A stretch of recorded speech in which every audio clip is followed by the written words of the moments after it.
ನನ್ ಮನ್ಸಿಗೆ ತುಂಬಾ ನೋವಾಗ್ತಿದೆ. ಇದನ್ ಹೇಗ್ ಸರಿ ಹೋಗಿಸ್ಬೇಕು ಅಂತ ನನಗ್ ಗೊತ್ತಿಲ್ಲ. ನೋಡು ಇಶಾನಿ, ಸದ್ಯಕ್ಕೆ ನನ್ನ ಹತ್ರ ಟೈಮ್ ಇಲ್ಲ. ಅದೆಲ್ಲ ಇನ್ನೊಂದ್ಸಲ ಮಾತಾಡೋಣ. ಈಗ ನನ್ನ ಹತ್ರ ಟೈಮ್ ಇಲ್ಲ. ವೀರ್, ಇಲ್ಲೆಲ್ಲ ಹತ್ಕೊಂಡು ಉರಿತಿದೆ. ಯಾರ ಮನ್ಸು ಸರಿ ಇಲ್ಲ. ಬೇರೆಯವ್ರದ್ ಬಿಡು, ನಾನ್ ನಿನ್ ಫಿಯಾನ್ಸಿ. ನನ್ ಬಗ್ಗೆನೂ ನಿನ್ನ ಕೇರ್ ಇಲ್ವಾ? ಎಷ್ಟ್ ನೆಗ್ಲಿಜೆಂಟ್ ಆಗಿ ಮಾತಾಡ್ತಿದ್ಯಾ ನೋಡು. ಇಶಾನಿ ಪ್ಲೀಸ್, ಮನುಷ್ಯ ಕೆಲವೊಂದ್ಸಲ ತನ್ನನ್ ತಾನೇ ಕಂಡುಕೊಳ್ಳೋದು, ಕೇರ್ ಮಾಡ್ಕೊಳ್ಳೋದೇ ಆಗಲ್ಲ. ಅಂಥದ್ರಲ್ಲಿ ನೀನು ಸರಿ, ನಾನು ಹೊರಟೆ.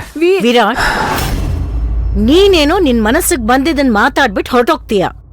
ಆಮೇಲೆ ಅದರಿಂದ ಇಲ್ಲಿರೋರ್ಗೆಲ್ಲ ಎಷ್ಟು ಎಫೆಕ್ಟ್ ಆಗತ್ತೆ ಅಂತ ನಿಂಗೆ ಗೊತ್ತಿದೆಯಾ? ವಿರಾಟ್, ನಿನ್ನ ನೀನು ಏನು ಅಂತ ಅನ್ಕೊಂಡಿದ್ಯಾ? ನಿನಗೆ ಹೇಳೋರು ಕೇಳೋರು ಯಾರು ಇಲ್ಲ ಅಂತನಾ? ಪ್ಲೀಸ್ ವಿರಾಟ್, ಯಾವ್ದನ್ನಾದ್ರೂ ಅಷ್ಟೇ ಮುಚ್ಚಿಟ್ಟಷ್ಟು ತಿಳ್ಕೋಬೇಕು ಅನ್ನೋ ಕುತೂಹಲ ಜಾಸ್ತಿ ಆಗತ್ತೆ.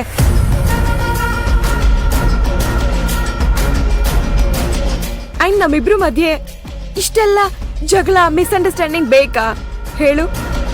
ವಿರಾಟ್, ನೀನ್ ಹೀಗ್ ಸೈಲೆಂಟ್ ಆದ್ರೆ ಹೇಗೆ? ಏನೇ ಇದ್ರೂ ಸಮಾಧಾನವಾಗಿ ಮಾತಾಡಿ ಅದನ್ನ ಕ್ಲಿಯರ್ ಮಾಡ್ಕೋಬೋತಾನೆ. ಪ್ಲೀಸ್ ಮಾಮ್, ಸದ್ಯಕ್ಕೆ ನಾನೇನು ಕೇಳಬೇಡಿ.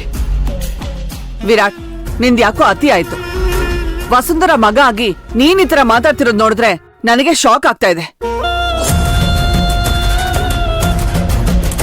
ಹೌದು ವಿರಾಟ್, ಇಲ್ಲಿ ತನಕ ಅಥರ್ವನ್ ವಿಷಯ ದೊಡ್ಡದಾಗಿತ್ತು.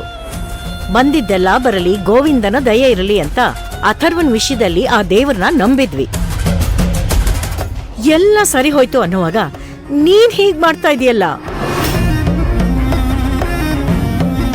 ವಿರಾಟ್, ನಿನ್ನ ಡ್ರೀಮ್ ಪ್ರಾಜೆಕ್ಟ್ ಏನು ಅಂತನಾದ್ರೂ ಹೇಳು. ನೀನೆಲ್ಲೋ ರೋಡ್ ಸೈಡ್ ಅಲ್ಲಿ ಕಾರ್ ನಿಲ್ಸೋದು, ಅಲ್ಲಿಂದ ಡ್ರೆಸ್ ಚೇಂಜ್ ಮಾಡ್ಕೊಂಡು ಹೋಗೋದು, ಇದೆಲ್ಲ ಏನು ಅಂತ